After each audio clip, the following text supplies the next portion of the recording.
It's clear to see your evolution in the content and even in the titles. So with this title of your album, how does that speak to your evolution? Calling All Hearts. Mm-hmm. Well, I think, like I said, it was written from not being so optimistic about love and kind of really giving up on it, and then it was the perspective of being in love.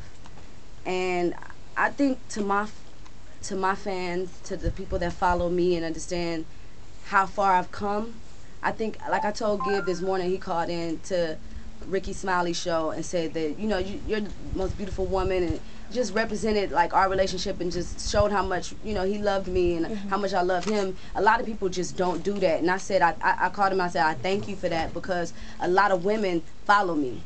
And a lot of us feel like these men ain't shit. You know what I'm saying? But you changed my perspective, and hopefully we can change their perspective, because it is a lot of guys out there that want to do right by their woman and represent their woman the way that they should be represented. And the same goes for the women to the men. And because I know I'm going to hold mine down for life. You know, you'll never see me cheating on him or doing anything I'm not supposed to do. I carry myself unladylike, representing us, you know what I'm saying? And I just feel, I told him thank you for that, because a lot of people do look to me and see my life as an example of hopefully the way that they can, you know, have it, especially coming out the hood. Thank you. No problem. Melissa from Kronk TV. Hey Keisha, the last song on the album, Thank You.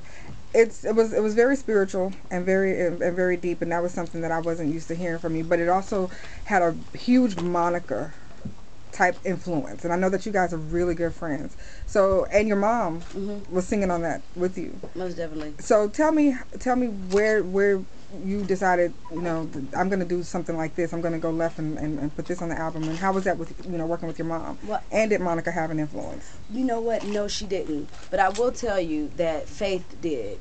Faith Evans had a huge influence on that song, because I've always wanted to do a thank you song. But Faith had one on her album called Faith. I think that was the album that she had Thank You on there. And I used to sing it when I first started out, and I used to incorporate that in my shows after I'm going down. And you know, I've always wanted to do it, and I think that, you know, I am very thankful to God, and I know exactly the day that He actually heard my cry and said, I feel like He said personally to me, all right, I'm gonna give you a shot. Okay, now what you do with it is what you do with it. You know what I'm saying? And I thank Him all the time when I don't know what to thank Him for, or when I don't really ask Him for much. But when I thank Him, I thank Him for that day particularly. I say thank you for hearing me that day, because I know you heard me, and I feel like we have a great relationship, and I just want to say thank you for that. Okay. Okay. Does anybody else have any other questions that wasn't covered? Okay. What are your holiday wishes for this year?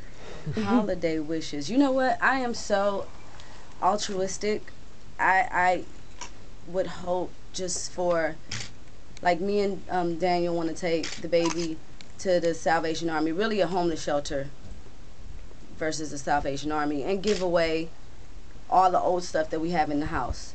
Everything that we don't wear, the blankets that we don't use, and all of that. Like, I want to start a tradition in our family where Junior gets to see that, you know, because we're still trying to fight and see how, because we're not in the hood anymore, you know what I'm saying? But we came from that. He come from that, I come from that. So how can we allow our child to see the same types of things that we've seen, but, you know, of course we live a different lifestyle. But I still want him to get that. Of course, I say I just drop him off in the summer to my people's house. But yeah, just more so of seeing how the different lifestyles can connect. You know what I'm saying? But yeah, that's pretty much all I want, is to give away a couple different things to a couple of different cities. Last year, I think, or the year before, I did Philly, and I did New York, and I did Oakland, and I just gave $10,000 to each market. And I think the label matched every $10,000 I give. So hopefully this year, I said the more successful I get, the more cities will be added on. Okay. So hopefully that tradition continues. Okay. Keisha, when you first came into the industry, what did you hope to get out of it? Like, what were you hoping for? Money.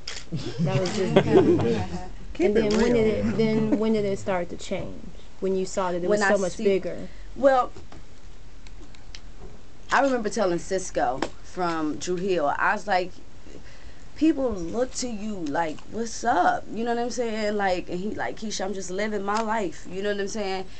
But I think it's just so much bigger than that. I think that, like, especially, I mean, me being from the hood and being one of those kids that sat by the tape cassette box and listened to Mary J. Blige and rewind and fast forward and rewind and fast forward and rewind, and Shantae Moore and Brandy and Monica, you know what I'm saying, and Faith Evans, and, like, you know, listening to those singers and seeing how much I got from them myself personally. And I know it's people out there that may feel the same thing about me. I want to create the best example for them. You know what I'm saying? I mean, of course, I have to live my life and make my mistakes, of course, and learn from them just like anybody else. But I always think in my head, like, what if somebody is watching? Who's watching? You know, and who can learn from this? Like, and I mean, that's mainly my concern.